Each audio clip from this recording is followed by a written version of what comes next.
اب قرآن سے پوچھیں کہ وہ رات کہاں ہے؟ وہ ہے اگلا ریفرنس سورۃ البقرہ آیت نمبر 185. شہر رمضان الذی انزل فیہ القرآن ھدی للناس وبینات من الھدی والفرقان.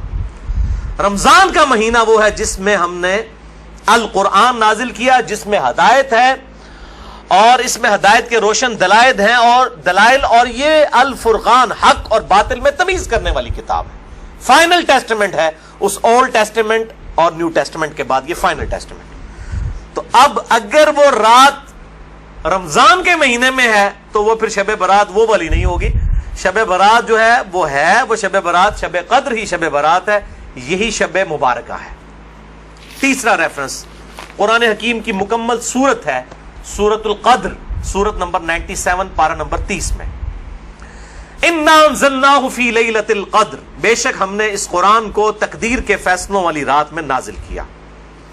وَمَا أَدْرَاكَ مَا لَيْلَةُ الْقَدْرِ، اور تمہیں کیا ادراک ہے، تمہیں کیا پتا کہ یہ لیلۃ القدر کیسی رات ہے. لیلۃ القدر خیر من الف شہر، یہ وہ رات ہے جو کہ 1000 مہینوں سے افضل ہے. یعنی قمری اعتبار سے آپ سمجھ لیں کوئی 84-85 سال، اور سولر ایئرز کے اعتبار سے 82 سال کی عبادت سے بہتر ہے اس رات میں عبادت کرنا.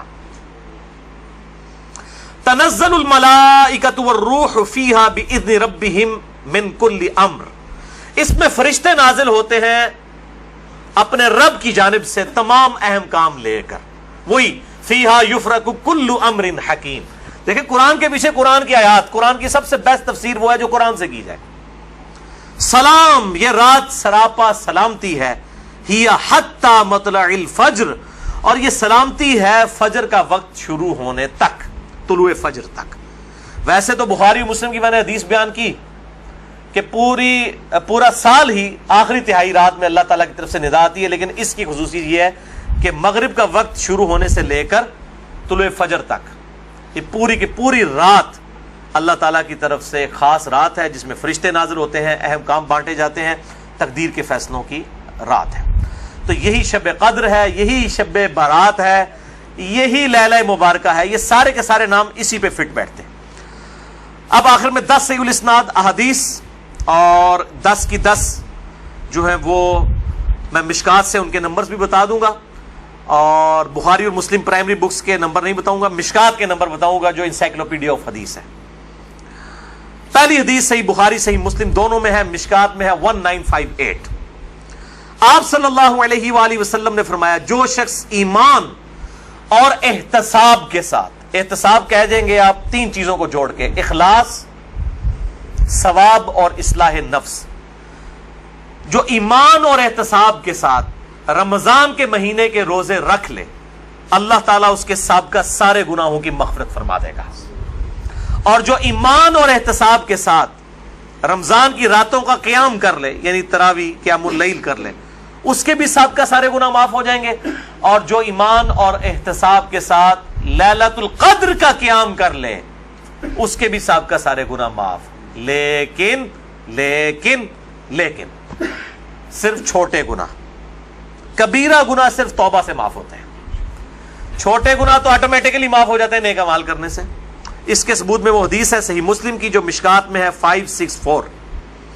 آپ صلی اللہ علیہ وآلہ وسلم نے فرمایا اگر کبیرہ گناہوں سے بچا جائے تو 5 نمازیں، ایک نماز سے دوسری نماز تک، ایک جمعے سے دوسرا جمعہ، اور ایک رمضان سے دوسرا رمضان، درمیان کے تمام گناہوں کا کفارہ بن جائیں گے اگر کبیرہ سے بچا جائے. تو نماز چھوڑنا خود ہی کبیرہ، ورنہ لوگ کہیں جی ایک رمضان ہی پڑھ لو، دوسرے رمضان خالی پار. کیوں؟ صحیح مسلم میں حدیث ہے مشکات میں ہے 569 کہ بندے کے کفر اور اسلام، شرک اور اسلام کے درمیان فرق نماز ہے. یہ اتنا کبیرہ گناہ ہے کہ بندے کے کفر اور اسلام کا فرق ہے. تو جو کبیرہ گناہ کر رہا ہے نماز والا، اس کا کیسے ایک جمعے سے دوسرا جمعہ کفارہ بن سکتا ہے، یا ایک رمضان سے دوسرا رمضان کفارہ بن سکتے ہیں؟ دوسری حدیث بھی بخاری اور مسلم سے ہے مشکات میں 2083. آپ صلی اللہ علیہ وآلہ وسلم نے فرمایا شب قدر کو رمضان کے آخری عشرے کی تاک راتوں میں تلاش کرو، 21ویں، 23ویں، 25ویں، 27ویں اور 29ویں. تیسری حدیث بھی بخاری اور مسلم سے ہے اور مشکات میں اس کا نمبر ہے 2086. آپ صلی اللہ علیہ وسلم نے رمضان کا پہلا عشرہ اعتکاف کیا، پھر دوسرا عشرہ بھی اعتکاف کیا، پھر سر مبارک خیمے سے باہر نکالا اور کہا کہ میں نے پہلا عشرہ اعتکاف کیا تھا شب قدر کی تلاش میں، لیکن مجھے نہیں ملی، دوسرے میں بھی نہیں ملی۔ پھر ایک فرشتے نے آ کے مجھے خبر دی کہ اس کو آپ آخری عشرے میں تلاش کریں، اگر تم میں سے کوئی اعتکاف میرے ساتھ کرنا چاہتا ہے تو کر لے۔ اور پھر آپ صلی اللہ علیہ وآلہ وسلم نے فرمایا مجھے خواب میں وہ رات دکھا دی گئی، اور اس میں مجھے رات میں وہ خواب میں دکھائی گئی، لیکن پھر مجھے بھلا دی گئی۔ سنقرئک فلا تنسى الا ما شاء اللہ، اے نبی ہم تمہیں پڑھائیں گے، تم کبھی نہیں بھولو گے مگر جب اللہ چاہے گا۔ بھلا دی گئی، اور اس کیوں بھلائی گئی وہ آگے بخاری کی حدیث بھی آ جائے گی۔ پھر بھلا دی گئی۔ بہرحال مجھے ایک بات یاد ہے کہ اس رات صبح کے وقت جب میں فجر کی نماز پڑھ رہا ہوں گا تو میرے ماتھے پر کیچڑ کا نشان ہوگا، یہ آپ کو خواب میں دکھایا گیا۔ اور اسی حدیث میں الفاظ ہیں کہ 21ویں رات جب آئی، یعنی 20ویں اور 21ویں روزے کی درمیانی رات، اس میں جب آپ نے 21ویں روزے کی جب فجر پڑھی تو اس رات کافی بارش ہوئی، مسجد نبوی کی چھت ٹپکنے لگی، اور ظاہر ہے کہ قالین وغیرہ تو نہیں ہوتے تھے، مٹی پہ ہی نماز پڑھی جاتی تھی، یہی افضل ہے، لہٰذا اہل تشیع کا پارشلی مقدمہ اس حوالے سے مضبوط ہے کہ مٹی پہ ہی سجدہ ہونا چاہیے۔ تو بہرحال آپ صلی اللہ علیہ وآلہ وسلم کے ماتھے پر مٹی کا نشان پڑ گیا۔ صحابہ کہتے ہیں جب نماز کے بعد آپ صلی اللہ علیہ وسلم جب رخ انور صحابہ کی طرف کرتے تھے تو انہوں نے دیکھا کہ آپ صلی اللہ علیہ وآلہ وسلم کے ماتھے پر مٹی کا نشان ہے، تو صحابہ کو پتہ چلا اچھا آج شب قدر تھی۔ اچھا اب آپ دیکھیں کہ یہ نہیں ہے کہ کوئی شے نظر آ جاتی ہے، ورنہ صحابہ کو بھی نظر آئی، آپ صلی اللہ علیہ وسلم کو بھی کوئی چیز نظر نہیں آئی۔ اور یہاں اتنا مشہور کیا کہتا ہے جی سمندر کا پانی میٹھا ہو جاتا ہے، اور ایک کوڑ مارنے چھڑ دو ان ماڈرن دور جے کسی گورے نے سن لی نا گل، اور جناب بہ جائے گا رمضان دا پورا مہینے روزانہ دا ایک ٹیسٹ لے گا اور کہے گا دسواں کس داڑے جناب شاید نالوں میٹھا ہوتا ہے سمندر دا پانی۔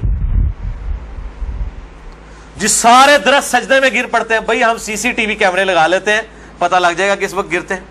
یہ سب جھوٹ ہے، کسی روایت کے اندر موجود نہیں ہے، بس صرف آپ نے قیام کرنا ہے رات کا، کوئی ایک رات اس میں ہوگی۔ اسی لیے دیکھیں یہ فکس بھی نہیں کر کے بتائی گئی کہ فلاں ہے، کہا گیا 5 ہیں، 21ویں 23ویں 27ویں 25ویں 27ویں اور 29ویں۔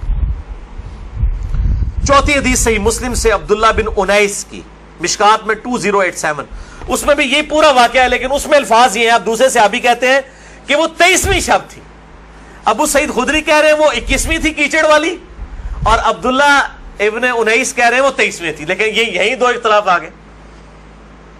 تو وہ 21ویں بھی ہو سکتی ہے، 23ویں بھی، 25ویں بھی، 27ویں بھی، اور اس کی حکمت کیا ہے بدلنے کی میں بعد میں بتاتا ہوں۔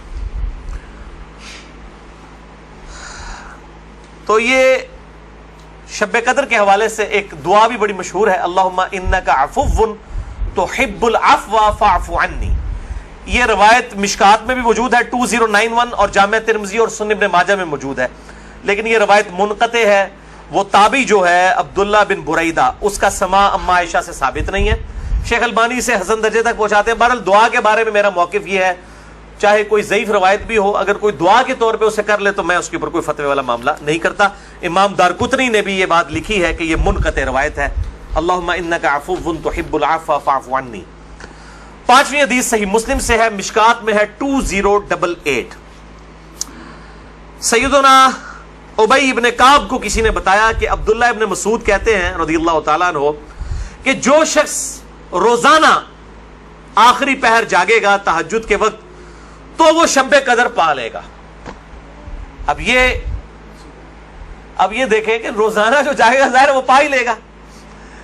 عبداللہ ابن مسعود کی جب یہ بات پہنچی ابی ابن کعب تک تو انہوں نے کہا اللہ تعالیٰ ہمارے بھائی پہ جو ہے وہ رحم فرمائے۔ انہوں نے شاید یہ بات اس لیے کہی کہ لوگ صرف اکتفا ہی نہ کر لیں رمضان کے قیام پہ ہی، اس لیے انہوں نے یہ بات کی ہوگی، ورنہ ہمارے بھائی عبداللہ ابن مسعود کو یہ بات خوب پتہ ہے کہ شب قدر جو ہے یہ رمضان کے آخری عشرے میں آتی ہے۔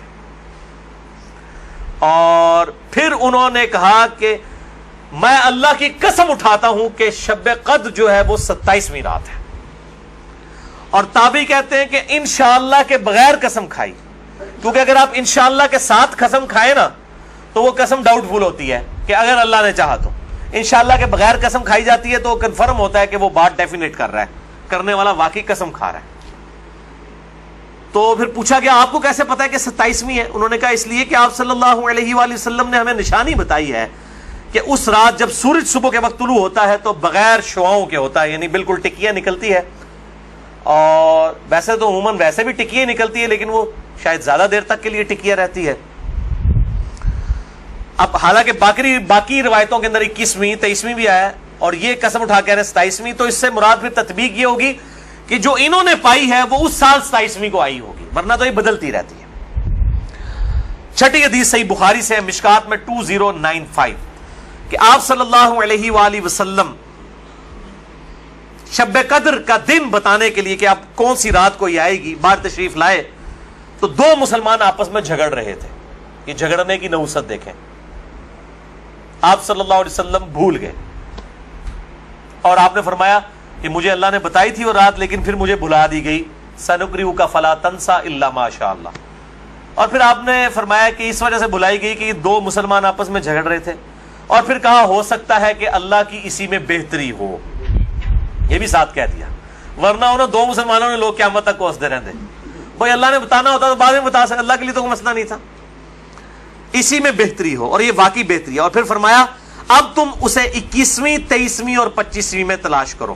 اب یہاں 27ویں 29ویں کا ذکر کوئی نہیں ہے, وہ الگ سے حدیث میں. تو حکمت یہ ہے بیسیکلی اس کو ڈیفرنٹ کرنے میں, تاکہ لوگ یہ پورا عشرہ جو ہے وہ اہتمام کرے. دوسرا لوگ کہتے ہیں جی جس رات میں قرآن نازل ہوا تھا وہ ہوگی تو کوئی ایک ہی رات نا, یا 21ویں ہوگی, یہ تو نہیں ہے کہ 14 اگست اس دفعہ جو ہے 14 اگست کو آئے تو اگلی دفعہ 14 اگست جو ہے وہ 21 اگست کو آ جائے, اس طرح تو نہیں ہوگا. 14 اگست تو 14 اگست کو ہی آئے گا. تو یہ کیا وجہ ہے کہ قرآن جس رات میں نازل ہونا شروع ہوا وہ تو یا 21ویں تھی یا 23ویں تھی یا 25ویں یا 27ویں یا 29ویں, تو اگلے سال بھی وہی ہونی چاہیے. تو یہ دنیاوی اعتبار سے تو یہ بات بالکل ٹھیک ہے, لیکن جب اللہ تعالیٰ نے اس کی سیلیبریشن اس طرح کر دی ہے کہ اس سال میں اس کی سیلیبریشن کروں گا 21ویں کو, اگلے سال 23ویں کو, اس سے اگلے سال 27ویں کو, اس سے اگلے سال پھر شاید 21ویں کو ہو جائے, پھر کبھی 29ویں کو, تاکہ یہ روٹیٹ کرتی رہے, مسلمانوں کا شوق برقرار رہے. اس میں نظر کچھ نہیں آنا ہوتا, بس قیام کرنا ہوتا ہے. اللہ تعالیٰ 82 سال کی عبادت کا ثواب لکھ دے گا, اور اس کا آسان طریقہ میں آپ کو اینڈ پہ 2 حدیثیں بتا دوں گا سست الوجود لوگوں کے لیے انشاءاللہ میرے جیسے. 7ویں حدیث بھی بخاری اور مسلم دونوں میں ہے, مشکات میں 2090. اما عائشہ کہتی ہیں کہ جب رمضان کا آخری عشرہ ہوتا تو آپ صلی اللہ علیہ وسلم عبادت کے لیے کمر بستہ ہو جاتے, خود بھی راتوں کو جاگتے اور اپنے گھر والوں کو بھی جگایا کرتے. اللہ تعالی ہمیں بھی اس سنت پر عمل کرنے کی توفیق عطا فرمائے, آمین.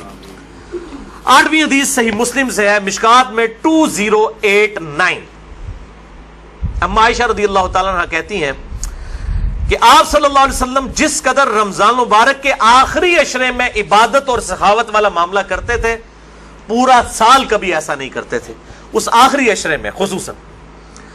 9ویں حدیث تو ہے ہی بالخصوص پرٹیکولرلی اعتکاف کے حوالے سے, اور اعتکاف بھی بیسیکلی شب قدر کی تلاش کے لیے ہوتا ہے. کم از کم 10 دن مسجد میں ٹکا تو رہے گا نا.